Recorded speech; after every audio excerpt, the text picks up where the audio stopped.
থানা থেকে কোনো তদন্ত করে না, আর এখানে কোনো নিরাপত্তাও দেয় না। যে এরকম বারবার যদি এখানে হত্যাকাণ্ড হয় তাহলে তো এটা তো অবশ্যই একটা চিন্তার কারণ। পুরাতন মোটরসাইকেল ক্রয় নিয়ে মধুরায় ও ফরহাদের বন্ধুত্বপূর্ণ সম্পর্ক হয়। গত মঙ্গলবার বিকেলে দুজন মোটরসাইকেলে করে ঘুরতে বের হয়। ঘোরাঘুরি শেষে রাতে মধুকে বাড়িতে নামিয়ে দেওয়ার আগেই বাড়ির পাশে টাকা লেনদেন নিয়ে তর্ক বিতর্ক শুরু হয়। এক পর্যায়ে ধারালো অস্ত্র দিয়ে ফরহাদকে কুপিয়ে হত্যার পর বস্তায় ভরে পাশের ডোবায় ফেলে দেয় মধু। পরদিন তার খোঁজ না পেয়ে নিহতের পরিবার থানায় জিডি করলে পুলিশ খোঁজাখুঁজির এক পর্যায়ে অভিযুক্তকে গ্রেপ্তার করে। যে ছেলে আর কি মার্ডার করছে তাকে প্রশাসন গ্রেপ্তার করছে, গ্রেপ্তার করে থানায় নিয়ে গেছে। আসামি ধরে নিয়ে আসার পরে কিছুক্ষণের মধ্যে শুনলাম যে বস্তার মধ্যে নদীতে লাশ ভাসানো। নগদে 500 টাকা বা তার বেশি পেমেন্টে পেতে পারেন ঢাকায় জমিসহ 20 কোটি টাকার পুরস্কার।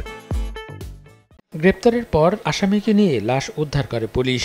এই ঘটনার সাথে আরো কারা জড়িত আছে কিনা এই বিষয়ে আমাদের তদন্ত কার্যক্রম চলছে এবং আমরা আশা করি এই ঘটনার সাথে আর যদি কেউ জড়িত থাকে তাকে আমরা অচিরেই গ্রেফতার করতে সক্ষম হব।